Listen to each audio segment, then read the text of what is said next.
இது ஸ்ரீமத் சுவாமி சித்பவானந்தரோட daily divine digest நூல்ல மே 8ஆம் தேதிக்கான தனிமை பற்றிய ஒரு சுருக்கமான பார்வை.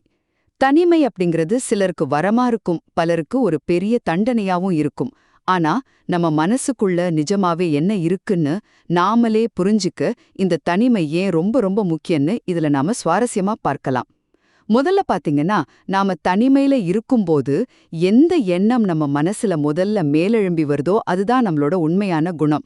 இப்போ ஒரு கேள்வி, யாரும் இல்லாதப்போ நம்ம மனசுல கோபமோ இல்ல ஏதாவது நெகட்டிவான விஷயங்களோ வந்தா அதுதான் நம்ம ஒரிஜினல் முகமா? கண்டிப்பா ஆமாங்க. அத மறைக்காம நம்ம தெளிவா புரிஞ்சுக்கணும். இரண்டாவதா, நம்மளோட இந்த உண்மையான குணத்தை தெரிஞ்சுக்கிட்ட பிறகு மனச நாம ஆரோக்கியமாக்கிக்கணும்.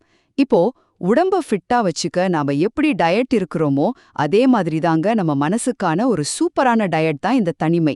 ஆனா இத எடுத்த உடனே ஒரேடியா செஞ்சிடாம கொஞ்சம் கொஞ்சமா படிப்படியா பழகணும்.